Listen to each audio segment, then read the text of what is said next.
नमस्कार दोस्तों। The topic which we are gonna to discuss today is cardiovascular system physiology से। इससे क्या होगा, अपने को मेडिसिन में आसानी होगी पढ़ने में। तो इस टॉपिक में आज अपन सीवीएस का सिर्फ इंट्रोडक्शन और कंडक्शन सिस्टम के ऊपर देखेंगे। बिना टाइम गवाए हुए आगे चलते हैं। देखो, इंट्रोडक्शन में सबसे पहले अपन कार्डियक टिश्यू की प्रॉपर्टीज़ पढ़ लेते हैं। पहली प्रॉपर्टी एक्साइटेबिलिटी, कॉन्ट्रैक्टिलिटी, बहुत नॉर्मल चीज़ें अपने आप समझ में आती है। ऑटोरिदमिसिटी मतलब अपने आप कॉन्ट्रैक्ट होने की पावर ऐसे नोड और एबी नोड के पास में होती है। लेकिन जैसे परकिंजे फाइबर होता है, वो क्या होता है, कभी कभार कुछ सर्कमस्टांसेस में, कुछ कंडीशंस में ऑटोरिदमिक बन जाता है। उसके बारे में अपन बाद में बात करेंगे। उस वजह से अरिदमिया होते हैं। लॉन्ग रिफ्रैक्टरी पीरियड भी एक अच्छी खासी एक इंपॉर्टेंट प्रॉपर्टी है कार्डियक टिश्यू की। लॉन्ग पीरियड होने का फ़ायदा क्या है कि ये कभी थकती नहीं है। जो कार्डियक टिश्यू या कार्डियक मसल्स होती है वो कभी थकती नहीं है। उसका रीजन लॉन्ग रिफ्रैक्टरी पीरियड है। क्यों होता है, क्यों नहीं होता है, आगे अपन आराम से डिस्कस करेंगे।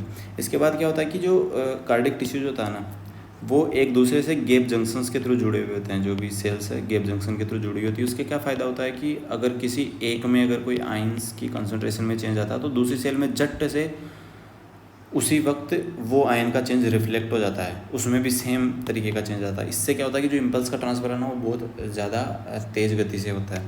तो have gap junctions, so free rapid flow ion through membranes leads to fast impulse transfer. इससे क्या होता है कि हार्ट एक सिंसीसियम की तरह वर्क करता है। सिंसीसियम मतलब एक सेल्स का गुच्छा जो एक दूसरे से एकदम गैप जंक्शन से जुड़ी हुई हो। तो सारे के सारे जो फाइबर है वो सिंगल यूनिट में कॉन्ट्रैक्ट करेंगे हार्ट के। ये बात यहाँ तक समझ में आती है। तो इससे क्या दिखती है कि अपने को जो हार्ट है ना, दो सिंसीसिया से मिलके बना होता है। पहला है जिसमें दोनों आर्टरी आते हैं और दूसरे में दोनों वेंट्रिकल आते हैं। कहने का मतलब सारे दोनों आर्टरी एक साथ कॉन्ट्रैक्ट करेंगे और दोनों वेंट्रिकल एक साथ कॉन्ट्रैक्ट करेंगे। इसके साथ में अपन एक इम्पोर्टेंट चीज़ और एक स्ट्रक्चर और देखते हैं कार्डियक मसल्स में, कि दो मसल्स के बीच में एक इंटरकैलेटेड डिस्क रहती है।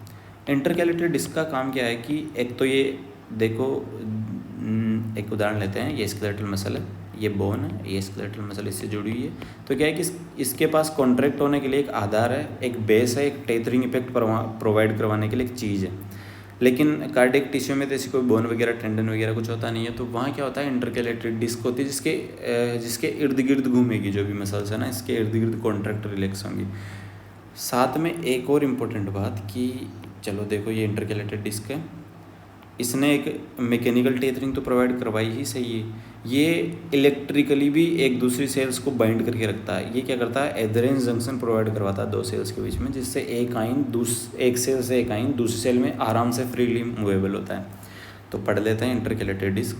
Electromechanical tethering to fibers. देखो, इलेक्ट्रो अलग वर्ड है, मैकेनिकल अलग वर्ड है, दोनों के अपने अपने अलग अर्थ है। Intercalated disc form adherens junctions which play an important role in the contraction of cardiac muscle as a single unit. ठीक है, अब बात करते हैं ब्लड फ्लो की। ब्लड फ्लो का काम बहुत ईजी है। देखो, ये हार्ट है, हार्ट से अओर्टा, अओर्टा से आर्टरीज, आर्टरीज से आर्टेरियोल्स, आर्टेरियोल से सब ये कैपिलरी, और कैपिलरी से वेन्यूल्स, वेन्यूल से जाता है वेंस में, और वेन से वेना केवा में होते हुए वापस ब्लड जो फ्लो है वो वापस हार्ट में जाता है।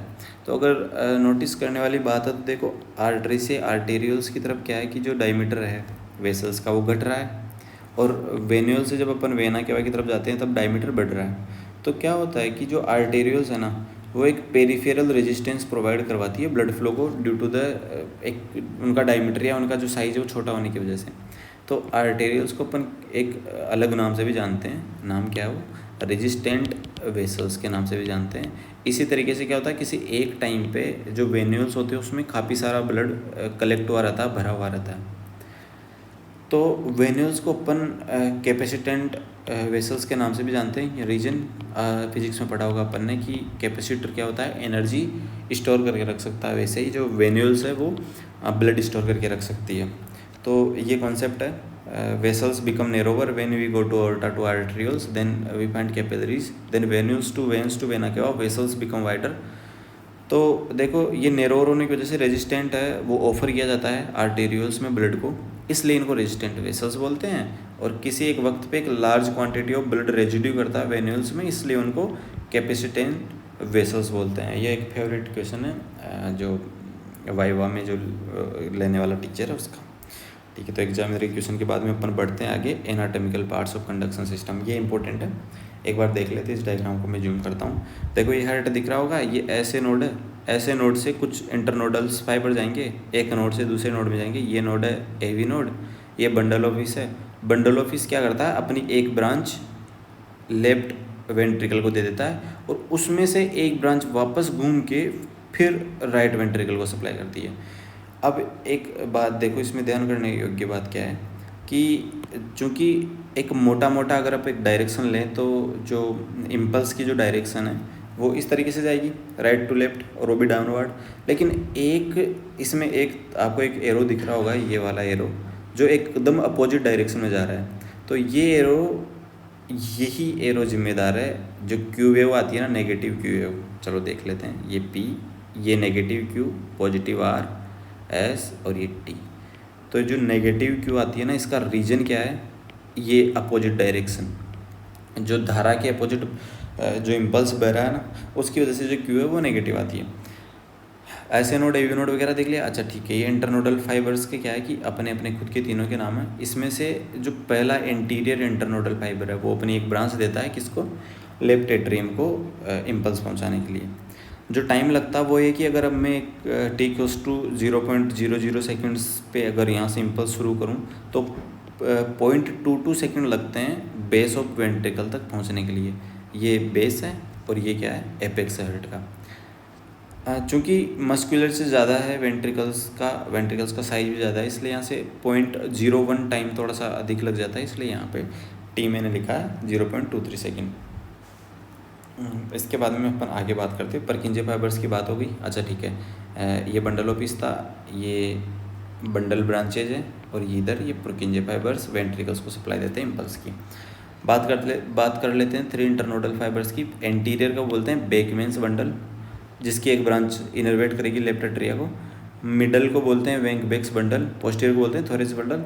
ये इंपॉर्टेंट नहीं है, लेकिन ये बात इंपॉर्टेंट है कि बेकमेंस बंडल की एक ब्रांच लेफ्ट एट्रियम को इनर्वेट करती है। जब इतने सारे बंडल पढ़ रहे हैं तो एक बंडल और एक्स्ट्रा पढ़ लेते हैं। ये एक एनोमेलस बात है, मतलब नॉर्मली नहीं पाया जाएगा इंसानों में, पर कुछ एक इंसानों में जिनमें WPW सिंड्रोम होता है, बात करेंगे अभी। होता क्या है कि एक एनोमेलस पाथ है जो सीधा अट्रियम को डायरेक्ट वेंट्रिकल से कनेक्ट करता है, बीच में कोई भी एवी नोड नहीं होता। तो एवी, अच्छा ठीक है, एवी नोड होता है लेकिन एवी नोड को बाईपास कर जाता है ये बंडल ऑफ केंट। तो इससे क्या होता है, जो एवी नोडल डिले होना होता है ना, वो एवी नोडल डिले होगा नहीं। एवी नोडल डिले नहीं होने की वजह से अट्रियम और वेंट्रिकल दोनों के दोनों साथ एकदम साथ कॉन्ट्रैक्ट करेंगे और जो आउटपुट होगा वो हो जाएगा 0। तो होता क्या है कि देखो, एवी नोडल डिले नहीं है, और जो एवी नोडल डिले है वो अपन दिखाते हैं PR इंटरवल से। PR इंटरवल से कैसे, देखो ये P, ये Q, R, S, T, ये था वेंट्रिकुलर कॉन्ट्रैक्शन, ये था अट्रियल कॉन्ट्रैक्शन, ये था वेंट्रिकुलर रिलैक्सेशन। अपन बात करते हैं इन दोनों की। देखो अट्रिया कॉन्ट्रैक्ट किया, उसके बाद में एक एवी नोडल डिले आएगा, उसके बाद वेंट्रिकल्स कॉन्ट्रैक्ट करेंगे। तो इन दोनों के बीच में क्या है, PQ इंटरवल है ना, सॉरी PR इंटरवल है ना। तो ये PR इंटरवल किसको दिखाता है, जो एवी नोडल डिले होता है उसको। तो अब PR इंटरवल बनेगा ही नहीं, 0 लगभग, देखो लगभग 0 हो गया PR इंटरवल। तो क्या होता है कि सीधी जो ये P वेव थी डायरेक्ट Q से भिड़ती हुई नजर आती है, और इस फॉर्म को अपन क्या बोलते हैं, डेल्टा वेव। ये एक WPW सिंड्रोम है, वोल्फ पार्किंसन वाइट सिंड्रोम, उसमें दिखाई देता है due to presence of bundle Kent. अब देखो सीधी सी बातें हैं, मैं एक बार इसमें चला जाता हूँ। अच्छा ठीक है, ये है राइट अट्रियम, ये है लेफ्ट अट्रिया, ये राइट वेंट्रिकल, और ये लेफ्ट वेंट्रिकल। अच्छा ठीक है, सबसे पहले एक्साइट कौन होगा दोनों अट्रियम में से, ऑब्वियस सी बात है राइट अट्रियम रीजन, क्योंकि इसके पास में ऐसे नोड है, ऐसे नोड सट से इसको क्या कर देगा, एक्साइट कर देगा। पर बाद में एक इम्पल्स कैरिंग एक अलग से बंडल जाएगा लेफ्ट अट्रियम की तरफ, और फिर लेफ्ट अट्रियम एक्साइट होगा। तो अट्रिया में सबसे पहले राइट अट्रियम एक्साइट होता है, फिर लेफ्ट अट्रिया एक्साइट होता है। पर वेंट्रिकल्स में उल्टा है। रीजन क्या है कि ये देखो साहब, सीधी चली गई लेफ्ट वेंट्रिकल के लिए तो, लेकिन जो राइट वेंट्रिकल है उसके लिए घूम के आना पड़ा है ना, इम्पल्स कैरिंग बंडल ब्रांचेस को। तो लेफ्ट वेंट्रिकल पहले एक्साइट होता है और राइट वेंट्रिकल बाद में एक्साइट होता है।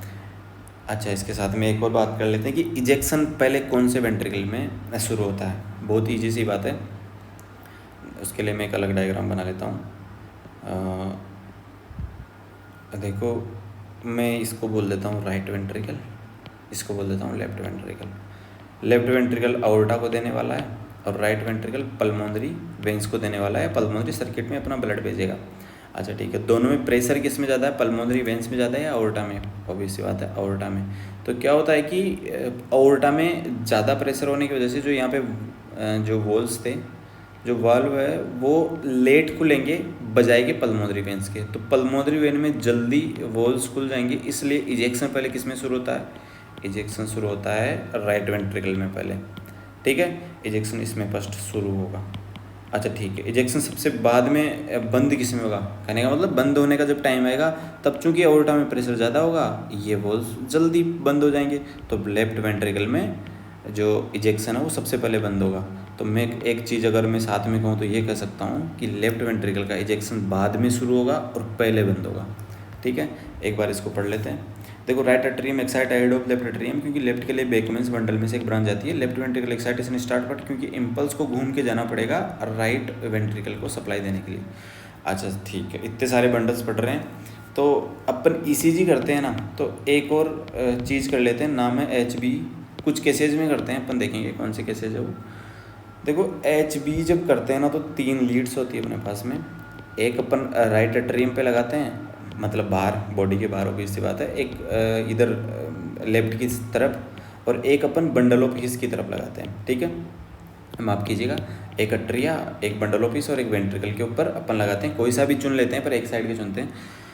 जो जब अट्रिया कॉन्ट्रैक्ट करेगा तो लीड पे जो डेविएशन दिखेगा, जो पीक दिखेगा, उसको ऐसे बोलेंगे। जब हिस बंडल में इम्पल्स आएगा तो H, और जब वेंट्रिकल में इम्पल्स आके वो कॉन्ट्रैक्ट करेगा तो उसको V वेव बोलेंगे। ठीक है साहब, अब मेरे को एक चीज़ समझाने का इधर से कि ये बंडल ऑफ हिस है, ऊपर से इम्पल्स आएगा। ठीक है, उसके बाद में, अच्छा ठीक है, उसको मैं ऐसे बोल दूँ कि अट्रियम से इम्पल्स आएगा और बंडल ऑफ हिस से होते हुए वेंट्रिकल के पास में इम्पल्स आएगा।